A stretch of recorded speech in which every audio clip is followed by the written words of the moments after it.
осыдан бірнеше жыл бұрын жазда үкіметтік бағдарламаның жобасы бойынша батыс өңірдегі бір облыс орталығында сапарда болған еді. Негізі 3 күнге жоспарланған жұмысым бақандай бір аптаға созылып кетпесі бар ма? Сол сапарда естіген мына бір махаббат хикаясы әлі күнге дейін есімнен кетпейді. Талай рет жазуға оқталдым, бірақ оқиға кейіпкерлері таныс біліс адамдар болғандықтан батылым бармаған еді. Бірақ белгісіз біреу ту сыртымнан «Жаз, айт, біреулерге сабақ болар» деп сыбырлағандай бола берген соң жазбасыма тағы болмады. Мен орналасқан қонақ үйдің астыңғы қабатында мейрамхана болды. Оның қожайыны жасы 50-ді еңсерген, мінезі ашық, пысық апай мен 20 жастағы қолды-аяққа тұрмайтын даяшы пысықша қызбен таныс болып қалғанмын. Әйел заты қашан да бір-бірімен тез тіл табысып жатады ғой. Қонақ үйден гөрі жұрт дәл осы мейрамханаға тым үйір секілді. Мен таңғы тамақ пен түскі асты ғана осы мейрамханада ішетінмін. Кешке көбінесе жергілікті жердегі жобаға қатысушылар қоғамдық қордың белсенділері үйлеріне шақырып қонақ қылады.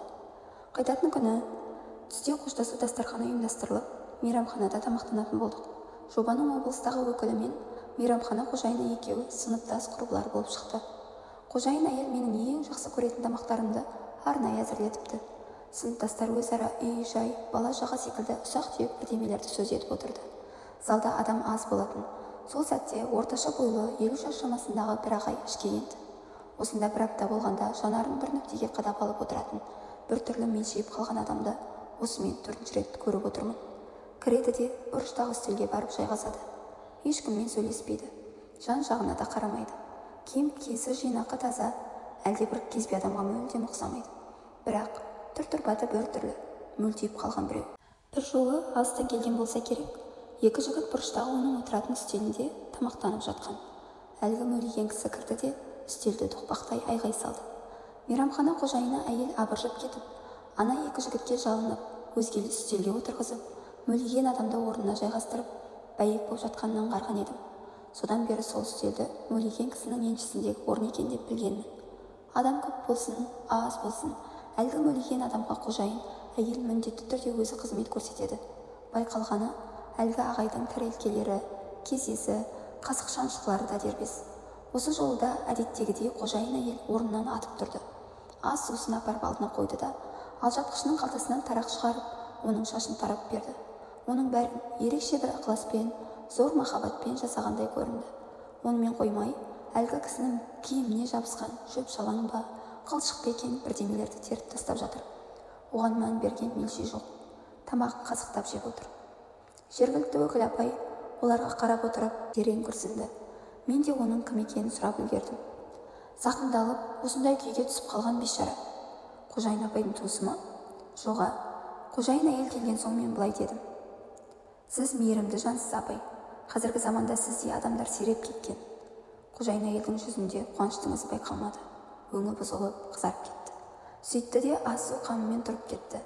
Сыныптас құрбысымен әжептәуір отыратын сыңайлы еді. Әуежайға шығуға әлі де ертерек. Мені ұшаққа дейін шығарып саламын деген жергілікті өкіл бөлмеме келді.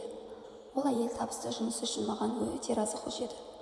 Осы сәтті пайдаланып, әлгі мелшиген адам мен мейрамхана қожайыны арасында қандай байланыс бар туралы тағы да сұрап үлгердім.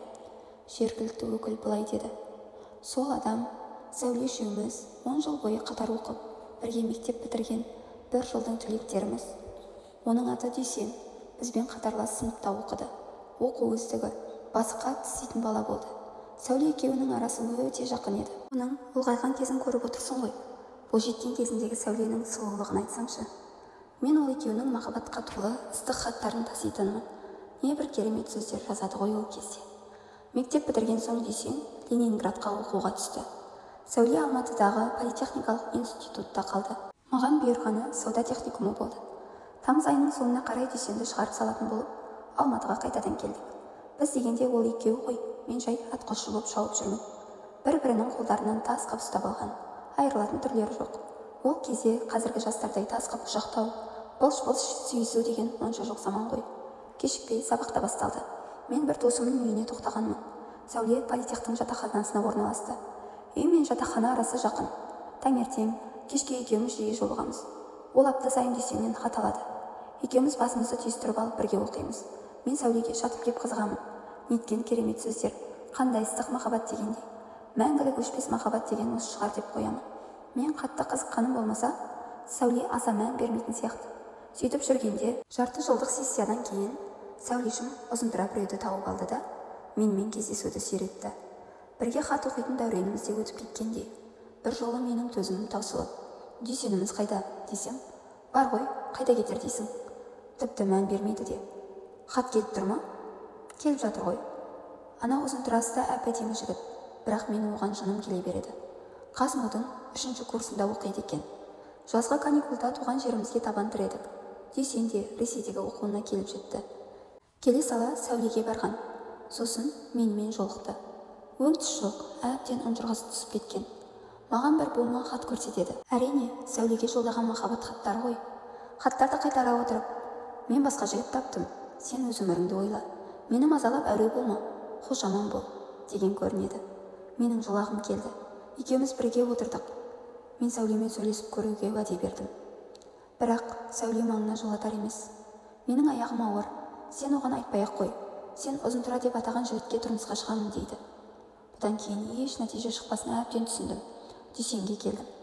Сен оны ұмытуың керек. Оның қайырлар түрі жоқ. Мен оны сүйемін ғой. Басқа ешкімді олай сүйе де алмаймын. Серттесіп едік қой, оны бұзуға болмайды.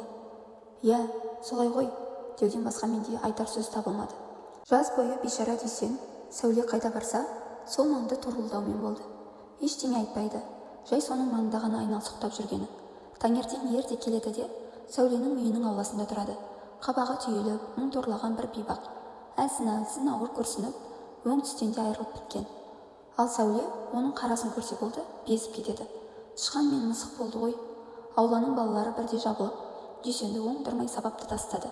Сонда да бет-аузы ісіп, көзі көгерген күйі тұра береді. Көз келді.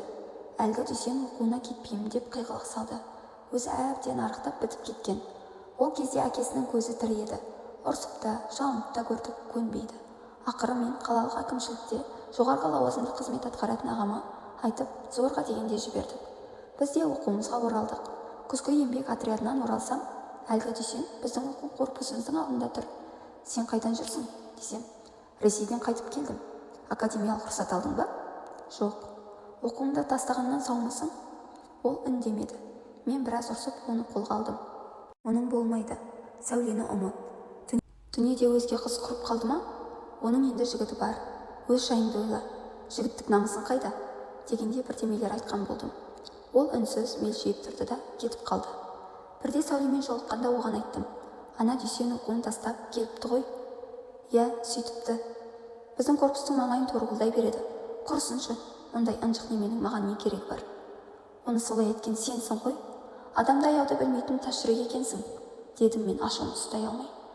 Мен оған адамша айттым. Жігітім бар, одан аяғым ауыр деп.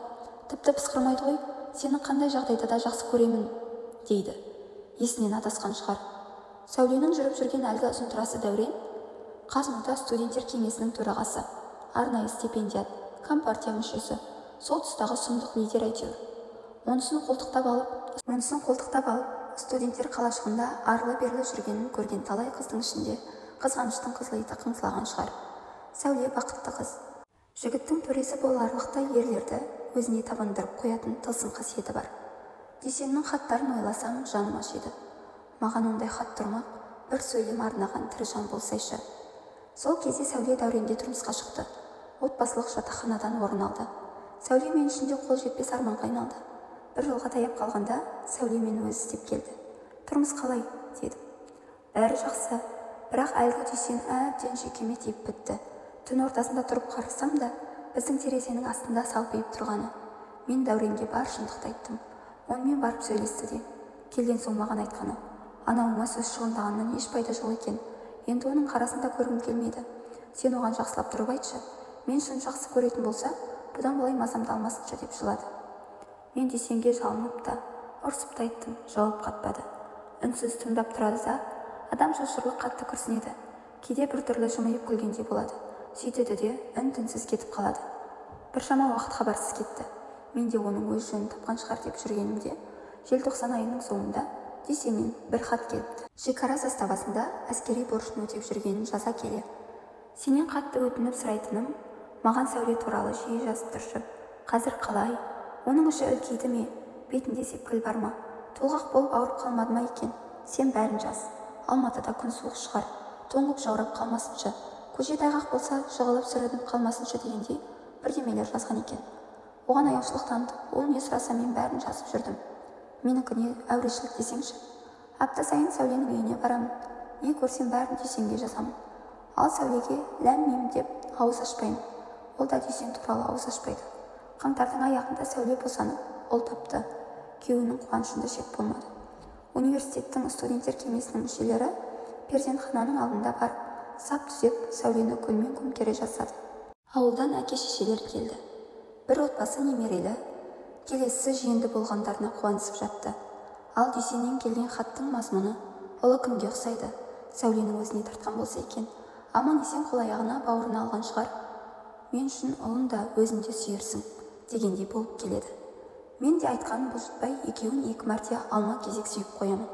Сәуле таңданып қарап қояды. Сәуле мен Дәуреннің сәбилері қырқынан шығар шықпаста шетінеп кетті. Дүйсенге хабарлағанында қатты қайғырғанын жазыпты. Сәуленің көз жасын мен үшін сүрт деп өтініпті. Арада 3 жыл зымырап өте шықты. Дәурен оқуын бітірді. Облыстардың біріне жіберуге тиіс екен, бірақ ол ебін тауып жүріп қалада қалып, ғылыми зерттеу институтқа орналасып алды. Сәуле де жылап-сықтап, ұлын жоқтап жүріп оқуын бітірді. Бұл аралықта Дүйсеннен келетін хаттар легі бір сәтте толастаған жоқ. Мен жауап жазамын, бірақ сирете бастағанмын. Мен де оқуымды бітіріп, туған қалама келіп, қызметке орналастым. Тұрмысқа шықтым. Отбасылық тірлікпен қызметтегі қарбаласпен арпалысып жүріп, әлгі екеуінің хикаясын ұмытуға шақ қалыппын. Сәуле оқуын бітірген соң Алматыда қалған. Оқу бітіру, диплом жуу науқанымен думандатып жүргенімде Дүйсеннен бір хат келген. Армияда қалып, офицер болуым мүмкін дегендей бірдеме жазғаны есімде. Одан кейін хабар-ошар болмаған. Дүние бір орында тұрмайды ғой. Сөйтіп жүргенде 10 шақты жыл зу етіп өте шығыпты. Сәуленің күйеуі біздің облысқа атқару комитетінің бөлім бастығы болып ауысып келді. Сәулеге де тұтынушылар одағынан әжептәуір лауазымды қызмет ұсынылды. Мен үшін жасымнан тай-құлындай тебісіп, бірге өскен құрбымның елге оралғаны үлкен қуаныш болды. Екеуі жұптары жарасып, қолтықтасып келе жатқанын көшеде кездестіріп қалудың өзі бір ғанибет. Араларында томпиған әп-әдемі қыздары бар. Оларға облыс әкімшілігі арнайы пәтер берген. Біз отбасымызбен араласып, арқа-жарқа болып қалдық. Жақын араласа бастағанда байқағаным, сырттай қарағанда тамаша көрінгенмен, олардың да тірліктері мінсіз емес екен. Күрең қабақтанып, керісіп қалатын тұстарын жиі аңғарамын. Бергі жаға кереметтей көрінгенмен, тереңірек үңілсең, араларында бір салқындықтың бары байқалады. Бірақ өздері оны барынша жасыруға тырысады екен. Бірде Сәуле екеуміз әдеттегідей оны-мұны бірдемелерді сөз етіп отырғанбыз. Айтпақшы, сен әлгі Дүйсеннің қайда екенін білесің бе? Деп сұрамасы бар ма? Армияда офицер боламын деп хат жазғаннан кейін хабарсыз кетті, дедім. Студент кезінде жиі хат жазып тұрған бәрін айтып едім. Сәуле мұқият тыңдап отырды да үнсіз ауыр күрсінді. Тағы бірде Сәуле күйеуі Дәуренмен аралары суып бара жатқанын айтты.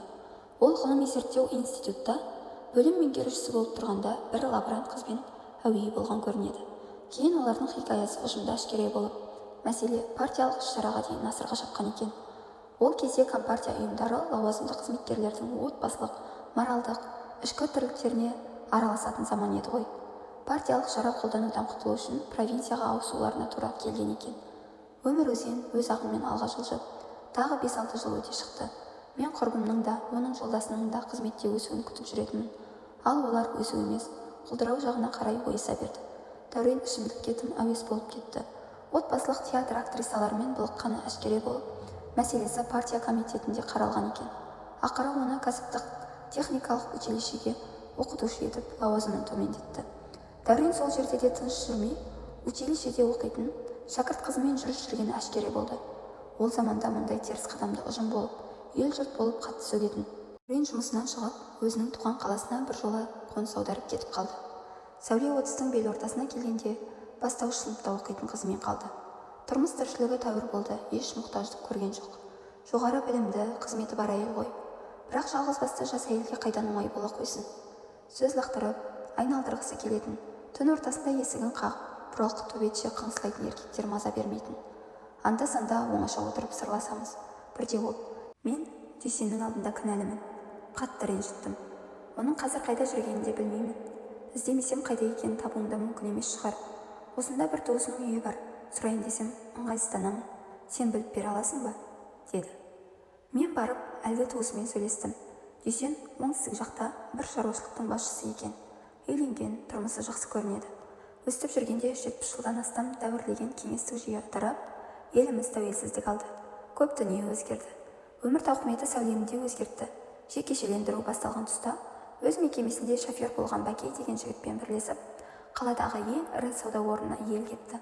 Ол Бәкей деген өте пысық жігіт.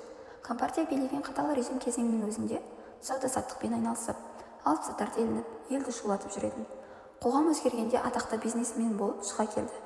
Сәуле 40 шақты әйелі ғой. Әлгі Бәкеймен әріптес қана емес, ерлі-зайыпты болып алды. Бірде маған айтқаны, Бәкей білімі мен мәдениеті жағынан Дәуренге маңайлай алмайтын надандау адам ғой, бірақ көңілі таза. Жеңге алып отырсам, болар жаман адам емес. Қызымды бір бауырлы етсем, Бәкей де өз кіндігінен перзент сүйсе, жарасып кетерміз. Болды. Алайда әлгі Бәкей шектен шыққан қызғаншақ. Реті келсе Сәулені үйден шығармай қоюға бар. Ал ақша табуға келгенде оған жетер пысық жан жоқ. Сәулеге жекеменшік сауда дүкенінің есеп-қисабын жасап, баласын қарап үйде отыратын болып қалды. Сөйтіп жүргенде аспаннан түскендей аяқ астынан Дүйсен пайда болды. Көктемнің жайма шуақ бір күні жұмыстан шығып келе жатсам, есік алдында бір кісі маған қарап күлімсіреп тұр. Мен танымадым, басымды изеп, сәлемдескен рай танытып өте беріп едім. Бас салып қолымнан ұстай алды. Досым-ау, мені танымадың ба? Дүйсенмін ғой, дейді. Бақандай 25 жыл өтіпті ғой. Еш қартаймаған, бірақ көп жыл бұрынғы зиялы келбеті жоқ. Өмір бойы ауылдық өкілдері мекендегенінен шығар. Мен батылым бармай біраз отырдым да отбасы туралы сұрадым. Салт бас, сабау, қамшымын, дейді. Туыстарың сенің отбасың бар деп еді ғой. Досым, бас құрап көрмек болдым. Бір әйелмен 3 жыл тұрдым. Балалы болмадық. Бала асырап алып едік, онымыз шетінеп кетті. 3 жыл тым аз ғой, әлі де шыдау керек еді. Бірақ Сәуленің осында екенін естіген соң айнып қалғанмын. Сен оның Дәуреннен ажырасқанын білесің бе? Әрине, естідім ғой. Бірнеше жыл жесір болғанында, қазір тағы біреумен бас қосқанында білемін. Дәуреннен ажырасқанын ести сала неге келмедің? Сәуле де сені күтумен болды. Келейін деп ойлағанмын, бірақ реті келмеді. Жалпы болмайтын нәрсе сөйтеді ғой, деді. Дүйсен ойланып отырып сәлден соң, енді не үшін келдің? Бәрібір кеш қалдым. Оған тағы да қиындық тудырасың ғой. Иә, білемін ғой. Десе де екі жастың біріне келдім. Қашанғы шалғайда сенделіп жүре беремін. Тым болмаса, жақынның қарасын көріп, аман сәлеміміз түсу жүректе. Енді оның басын қатырып әурелемеймін ғой. Сосын бір кезгермін. Бір мектептің сыныптас достары ретінде еш риясыз көңілмен ғана. Сен оған айтып қой менің келгенімді. Бұрынғыдай ақымақтық жасамаймын. Жасымыз ұлғайған ересек адамдар емеспіз бе? Деп күлмекке тырысты. Бірақ күле алмады. Жай ғана ыржиғандай болды. Мен Дүйсен туралы Сәулеге қалай айтарымды білмей жүрдім. Десе де айттым. Бір сөзін қалдырмай жеткіздім. Дүйсен енді жас кезіндегідей емес, орнықты, салмақты. Иә, келгенін білемін, дейді Сәуле. Қалай білесің? Кім айтты саған? Түсімде көрдім. Мен оны енді сезінетін болғанмын. Бұрын ештеңе білмейтін едім. Оның ешбір эмоциясыз түрі мені қайран қалдырған еді. Дүйсеннің оралғанына да жылдан асты. Өзі де еті тірі жігіт қой, тез көтеріліп кетті. Бұрыннан жинаған қаржы қоры болған секілді. Дүйсен мен Сәуленің қалай кездескенін білмеймін, сұрағандай емеспін. Әйтеуір кездескен. Ал Бәкейдің қызғанышы тіпті өрте қаулап тұрды. Жындануға шақ қалған шығар. Біреу айтты ма, әлде өзі тіміскіп жүріп біліп алды ма? Дүйсен мен Сәуленің романынан толық хабардар болған көрінеді. Баяғы сол Сәуленің соры болды ғой. Олардың тұрмыс тіршілігі материалдық жағынан көш ілгері кеткен. Бұрынғы шофер Бәкей енді бастық Бәкей болып өзгерген. Жеке меншігінде бірнеше кәсіпорны бар. Жергілікті өлкедегі ірі капиталист. Ауласында ең қымбат 2 бірдей сүліктей қара көлігі тұрады. Мен бірде Сәулеге былай дедім. Дағы ақымақ пайымнан ажырас. Қашанғы оның қысымына шыдай бересің? Оның байлығынан соқыр тиын алмаймын де. Басыңды босатса болды ғой. Ол ажырасар болсаң, Дүйсен екеуіңді де қосақтап тұрып өлтіремін дейді. Одан ондай сойқанды күтуге болады. Осылайша тағы бір жыл өтті. Бірде кезекті жанжал үстінде Сәуленің де төзімі таусылады. Сендей ақымақты қандай адам сүйеді? Деп салады. Ендеше мен сенің сүйіктіңді қазір өлтіремін деп сыртқа атып шығады Бәкей. Қырсыққанда Дүйсен сол маңда кездесіп кетіп бара жатып, қарсы кездесіп қалады. Жынды Бәкей жерде жатқан құбырдан кесілген жуан темірді алады да Дүйсенді төбеден бір ұрады.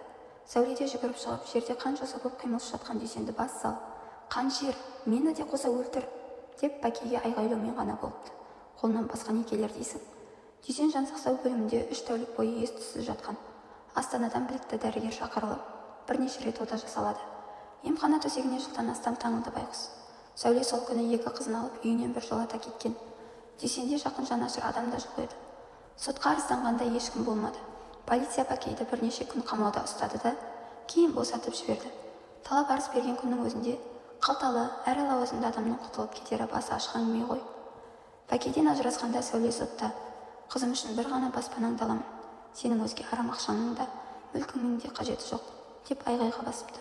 Әбден ашынған ғой бейшара. Әйтпесе тәрбиелі мәдениетті зиялы Сәуле емес пе еді. Амал нешік. Неше жерден дөрекі өтір сойқан болса да, Бәкей бар байлығын бере салуға да даяр екенін айтып, мәрттік танытқан көрінеді. 1,5 жылдан кейін Дүйсен жанында ештеңе сақталмаған, мәңгірген тірі өлік болып емханадан шықты.